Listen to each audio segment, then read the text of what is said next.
Or, dans le cadre de l'examen des premiers articles du PLF 2014, le Parlement a adopté différentes mesures majorant le rendement prévisionnel de la TVA de 286 millions d'euros. Par ailleurs, les prévisions de recettes de TVA seront rehaussées à l'occasion de l'article d'équilibre de 95 millions d'euros du fait de la mise en conformité avec le droit européen des taux de TVA applicables aux centres équestres, 30 millions d'euros, et sur la vente des animaux domestiques, 65 millions d'euros, suite à une instruction qui a été publiée ce vendredi.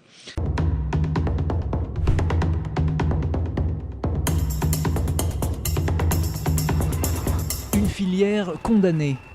Voilà quelle serait la conséquence de l'augmentation de la TVA sur les centres équestres au 1er janvier, selon les milliers de manifestants venus de toute la France.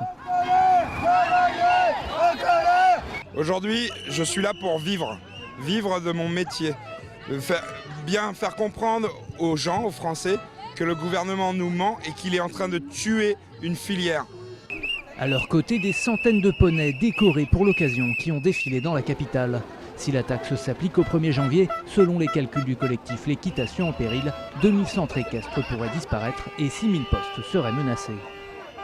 Cette hausse qui passe de 7 à 20%, c'est-à-dire 300% d'augmentation. Je pense que personne ne peut accepter 300% d'augmentation sur une taxe quelle qu'elle soit dans n'importe quelle profession. Sans compter l'augmentation des tarifs dans les centres équestres qui ferait de l'équitation et ses 700 000 licenciés en France un sport de riches, selon les manifestants. Un avis partagé par la sénatrice Chantal Joanneau. Ça va renchérir les prix, donc ça sera plus accessible aux familles, ça va déserter les campagnes, c'est-à-dire que bien évidemment, ce n'est pas les gros clubs urbains qui vont être touchés, ce sont les petits clubs ruraux et notamment les poney clubs. Donc on va mettre à bas toute une politique qui a été engagée depuis maintenant quand même plusieurs années. C'est la deuxième manifestation de ce type dans Paris depuis le début du mois. Ces organisateurs espèrent être reçus en début de semaine par le gouvernement pour les convaincre de faire marche arrière. En direct avec nous sur iTélé. Est-ce qu'une telle hausse, Stéphane Le Foll, ne sera pas fatale pour les centres équestres? D'abord, la première chose que je voudrais rappeler, c'est que cette hausse est liée à la condamnation de la France le 8 mars 2012 par l'Europe sur l'application de la directive sur la TVA. Que pour la filière équine, toute la filière s'est vue augmenter ou passer à la TVA à taux normal l'an dernier. Et que si les centres équestres ont été préservés une année supplémentaire, c'est parce que je me suis engagé avec le soutien du Premier ministre pour essayer de poursuivre la discussion et le débat avec la Commission européenne pour essayer de garder le taux réduit. Nous n'avons pas pu y parvenir. Maintenant, ce taux de TVA, nous avons conscience, et avec Bernard Cazeneuve, nous avons reçu l'ensemble de la filière pour faire des propositions.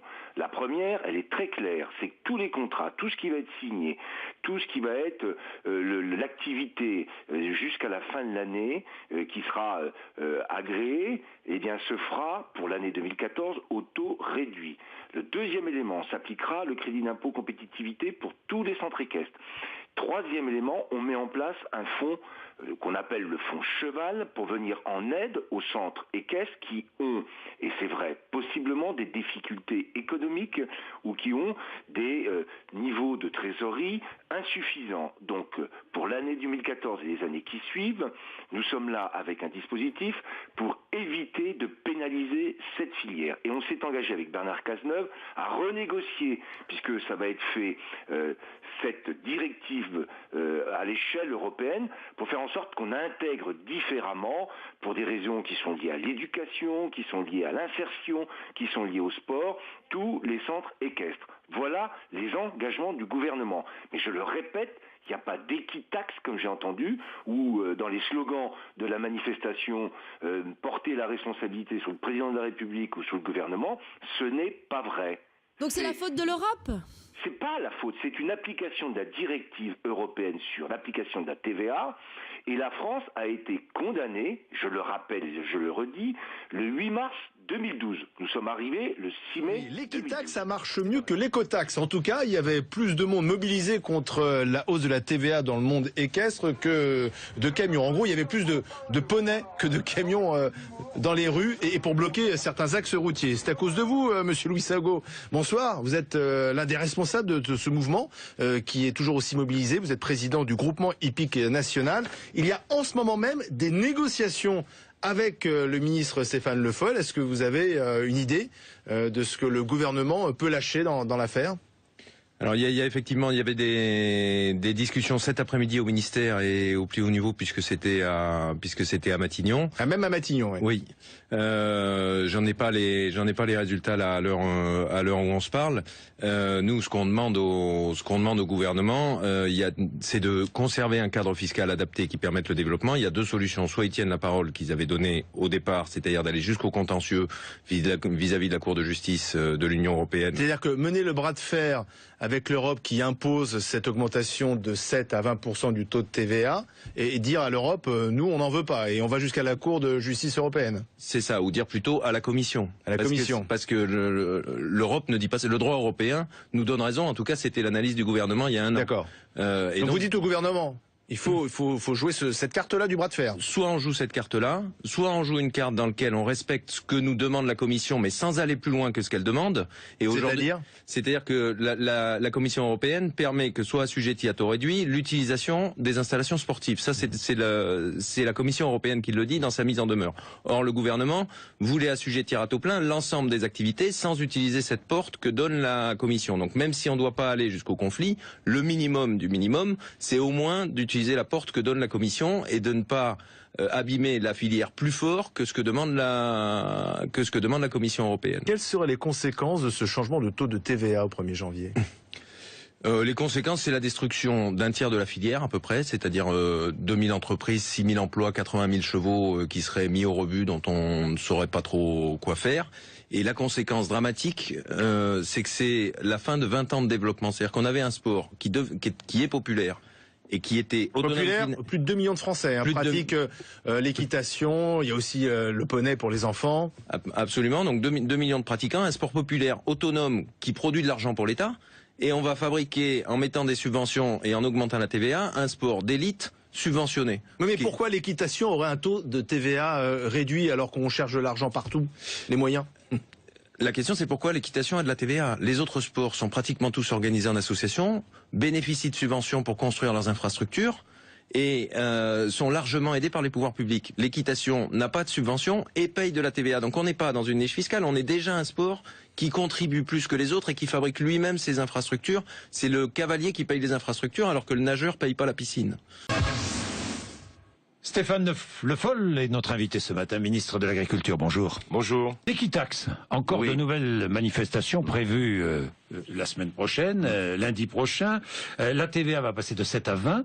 Hein, on est d'accord toujours. Hein. Oui, les responsables des centres équestres disent non, l'Europe n'y est pour rien. D'ailleurs, il y a des portes de passage, où on peut éviter justement d'être sanctionné par Bruxelles.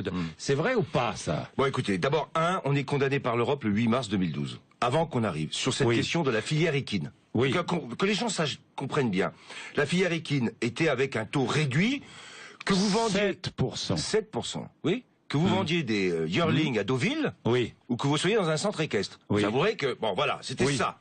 On a appliqué donc la TVA à taux normal pour tout le reste de la filière équine. Depuis un an, moi j'ai demandé au Premier ministre de ne pas l'appliquer pour les centres équestres. Parce que je considérais qu'il y avait, avec les centres équestres, des éléments qui tenaient au sport, à l'éducation, à l'insertion. Bon. Ce qui a été fait comme travail jusqu'ici au niveau de la Commission européenne, c'est que la Commission européenne dit clairement, les centres équestres, si on les prend de manière globale, il n'y a aucune raison de leur appliquer un taux réduit. Quel est le sujet maintenant? C'est dans les centres équestres. Il y a effectivement plusieurs activités. Vous avez les prises de pension des chevaux. Il y a des propriétaires, ils mettent en pension. Vous avez par contre, et ça c'est vrai, des activités sportives, des activités d'éducation. Et donc moi, je considère que sur ce sujet, il faut qu'on soit capable, et là c'est une discussion avec les professionnels aussi, de faire la différence entre prêt, je regarde et je suis en train de travailler. Vous êtes prêt à garder une TVA à 7% pour certaines activités équestres qui correspondent à des sujets qui sont ceux que j'évoquais. C'est-à-dire que les centres, les clubs équestres par exemple, où travaillent des salariés qui gagnent peu. Exactement. C'est pour ça d'ailleurs qu'avec Bernard Cazeneuve, on avait parfaitement anticipé ça. Donc là, pour ces clubs-là, pour ces centres-là, vous pouvez garder la TVA à 7 sur des activités spécifiques. Sinon, l'Europe ne l'acceptera pas. Mais vous dites oui, là. Je dis qu'on travaille sur ce sujet avec Bernard Cazeneuve. Vous allez faire cette proposition ? Et je vais la faire. Je suis en train d'y travailler.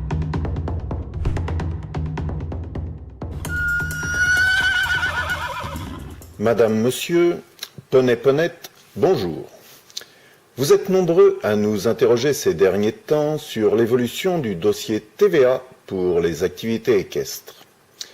Eh bien, j'ai le grand honneur de vous annoncer que notre gouvernement a travaillé sans relâche depuis 3 mois pour sauver la filière équestre. Comment? Rien de plus simple. Primo, la TVA pour les contrats déjà signés, c'est pas 20, c'est pas 10, c'est pas 5,5, c'est 7. Secondo, pour les nouveaux, c'est pas 20, c'est pas 10, c'est pas 5,5, c'est pas 7. Mais alors combien, allez-vous me dire? Rien de plus simple, c'est 2 tiers à 5,5 pour l'utilisation du poney dans la carrière et 1 tiers à 20 pour écouter votre monitrice préférée. Cependant, et pour simplifier plus encore, nous avons prévu 128 exceptions. C'est clair, net et précis, nous pouvons être fiers de ces mesures. C'est gagnant-gagnant. Gagnant pour la France qui va empocher la TVA et gagnant pour le fisc qui va vous redresser. Mais nous devons laisser la place à une page de réclame pour financer la télé détaxée. Bon courage à tous. Mais sachez cependant que ces mesures de simplification ne sont que transitoires. Fin 2014, on remet ça. La TVA vous donne la diarrhée. L'Europe vous provoque des coliques. Nous avons la solution. Une dose de Cemeta matin et soir, le premier médicament non remboursé à base de cocaïne et de vaseline. Prolonger le traitement jusqu'au 25 mai 2014, date des élections européennes.